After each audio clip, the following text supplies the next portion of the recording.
మాటిస్తున్నా నాన్న, మాటిస్తున్నా నాన్న, మాటిస్తున్నా.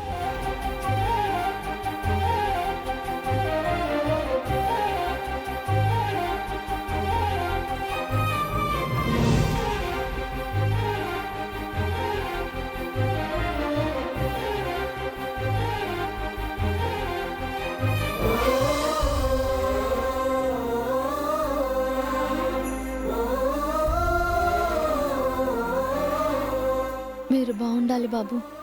ఈ విధంగానైనా నన్ను మర్చిపోండి.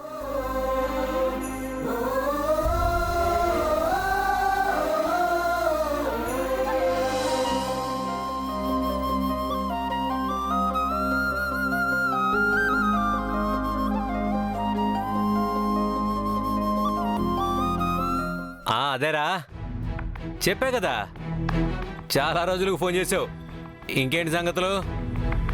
ఓ అదా, బాగానే నడుస్తుందిలే. ఆకలేస్తుంది అక్క.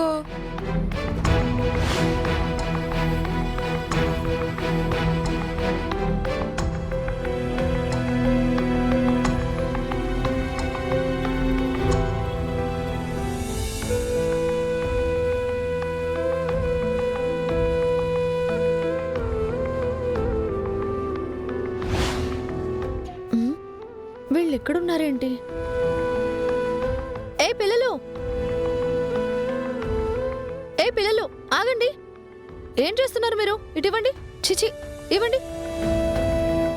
ఏం చేస్తున్నారు మీరు? ఆకలేస్తుంది అక్క, అందుకే తింటున్నాము. అదేంటి, మీరు అనాథాశ్రమం నుంచి కదా వచ్చారు, అక్కడ భోజనం పెట్టరా? మాది అనాథాశ్రమం కాదక్క, మేము ఫుట్పాత్ మీదే పడుకుంటాం. దొరికింది తింటాం. మాకు ఒక చోటని లేదు. మరి మిమ్మల్ని తీసుకొచ్చిన అతను ఎవరు? అతనికి కావలసినప్పుడల్లా మమ్మల్ని తీసుకొచ్చి ఇలా నాటకం ఆడిస్తూ ఉంటాడు. ఆ డబ్బులు బ్యాంకులో పడ్డాక మాకు మనిషికొక 100 ఇస్తాడు. కడుపు నిండా అన్నం తిని 4 రోజులైందక్క. విస్తరాకు కనిపించేసరికి ఆగలేకపోయామక్క. ఇక్కడ తినద్దమ్మా, మీకు నేను మంచి భోజనం పెడతాను. కడుపు నిండా తిందురు. నాతో పాటు రండి, రండి.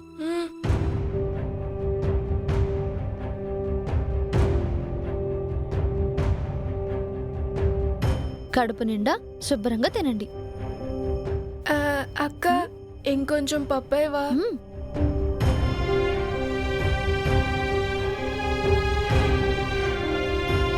తినండి.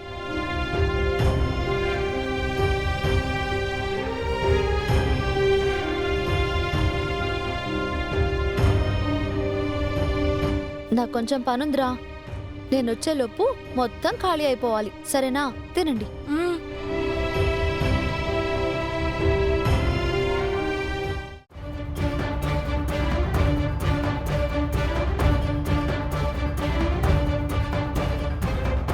ఏమైంది హర్ష? వాడిని ఎందుకలా తీసుకెళ్ళావు? మీరంత భయపడాల్సిందేం లేదు రమ్మా. చెప్పాల్సింది చెప్పాను, విన్నాడు. మీరు హ్యాపీగా ఉంటే చాలు మావయ్య. మీరు సంతోషించేదే చేశాను కదా. మీకు ఆనందం లేకుండా పోతుందేమో అని నేను చాలా టెన్షన్ పడ్డాను. ఏం లేదని చెప్పాను కదమ్మా. నువ్వు చేసిన మంచి పని నా మనసులో ఉంటుంది. ఇది చాలు మావయ్య. ఎవరి పేరు మీదకు రాశారో మీ మనసులోనే ఉన్న ఆ వీలునామా బయటకు తీసి రద్దు చేయించడానికి నేను సక్సెస్ అయ్యాను. అయ్యగారు, వీళ్ళు ఇక్కడే ఉన్నారా? ఏమేం చామంతి? రోజమ్మ గారు డొనేషన్ ఇచ్చిన శ్రీనివాసు పెద్ద ఫ్రాడ్ అంట అయ్యగారు.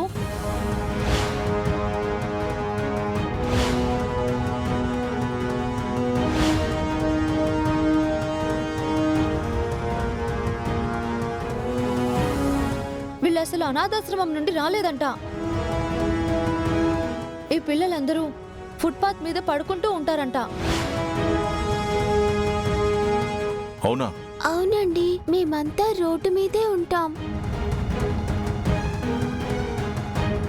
మేము ఏ అనాథాశ్రమం నుంచి రాలేదండి. వాడు చాలా మంది దగ్గర ఇలాగే చేశాడంట అయ్యగారు. ఒక్కొక్కళ్ళ దగ్గర లక్షల్లో మోసం చేస్తూ వీళ్ళకి 100 రూపాయలు ఇస్తాడంట. వాడు వీళ్ళ ఆకలిని క్యాష్ చేసుకుంటున్నాడు అయ్యగారు. అలాంటి వాడిని వదిలిపెట్టకూడదు. వాడు ఎక్కడున్నాడు? ఇక్కడే ఉన్నారు పిల్లలు. ఫోన్ వస్తే మాట్లాడుతున్నాను సార్. పిల్లలు ఎక్కడికి వెళ్ళిపోయారా అనుకున్నాను. నేను నిన్నే అడిగాను, నువ్వే వచ్చావు. ఏంటి సార్? ఆ చెక్ ఇవ్వు. ఆ, ఇచ్చిన అమౌంట్ సరిపోలేదనుకుంటున్నారా? ఓ, సార్ ఇంకో చెక్ ఇస్తారనుకుంటా. ఇదిగోండి సార్.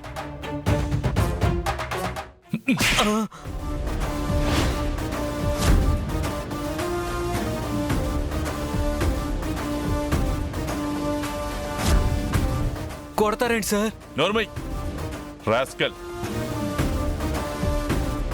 రోడ్డు మీద ఉన్న పిల్లల్ని తీసుకొచ్చి అనాథాశ్రమాన్ని నడుపుతున్నానని చెప్పి మోసం చేస్తావా? అబం శుభం తెలియని ఈ పిల్లల్ని అడ్డం పెట్టుకుని బతుకుతున్నావు. నీది ఒక బతికేనా? నలుగురికి మంచి చేస్తే ఆ దేవుడు హర్షిస్తాడ్రా. ఇలా బరి తెగిస్తే ఇలానే దొరికిపోయేలా చేస్తాడు. నీ జీవితం అంతా చిప్పకూడు పెట్టిస్తాను. సార్ సార్, మీ కాళ్ళు పట్టుకుంటాను సార్. ఇంకెవరిని మోసం చేయదు సార్. ఈ ఒక్కసారి కుదిరేండి సార్, ప్లీజ్ సార్. ఎందుకు వదలాలరా? అనాథాశ్రమం ఉందని నన్ను నమ్మించబట్టే నీకు 20 lakhs చెక్ ఇచ్చాను.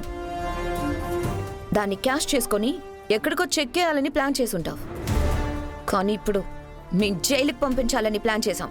వెళ్ళు. అమ్మా, పిల్లలు ఉన్నవాడిని నన్ను వదిలేండి అమ్మా. హే, ఈ నాటకాలు వద్దురా. వాళ్ళని ఫుట్పాత్ మీద వదిలేసావు. వాళ్ళతో లక్షల్లో వ్యాపారం చేస్తున్నావు. నీకు వాళ్ళు పిల్లల్లా కనిపించలేదా? నువ్వు చేసిన మోసానికి శిక్ష అనుభవిస్తేనే నీకు బుద్ధి వస్తుంది. పద స్టేషన్కి. రారా రా. అమ్మా చూడండి అమ్మా. సార్ ప్లీజ్ సార్, వదిలేండి సార్. Sir please sir. ఛ! అసలు ఇలాంటి వాళ్ళు కూడా ఉంటారా? మోసపోయే వాళ్ళుంటే మోసం చేసేవాళ్ళు ఉంటారమ్మా. అసలు నిన్ననాలి. నేనేం చేశాను మావయ్య గారు? నువ్వే కదా ఆ ఫ్రాడ్ గాని నమ్మి 20 lakhs ఇవ్వడానికి తీసుకొచ్చావు. 4 మాటలు చెప్తే నమ్మేస్తావా? వాడికి అసలు అనాథాశ్రమం ఉందో లేదో తెలుసుకునే ప్రయత్నం కూడా చేయవా? గొడ్డొచ్చి చేలో పడ్డట్టు అలా వెళ్ళిపోతావా? ఇదేనా నీ తెలివి? ఇలాగేనా అరుణ్కి రాంగ్ సలహాలు ఇస్తూ రాంగ్ రూట్ పట్టిస్తున్నావు అనుకుంటా. లేదు మావయ్య గారు, ఇది పొరపాటుగా జరిగింది. పొరపాటు కాదమ్మా, ఇది నీ కేర్లెస్ వల్లే జరిగింది. వాడు ఎలాంటి వాడో ఎంక్వైరీ చేయకపోవడం వల్లే జరిగింది.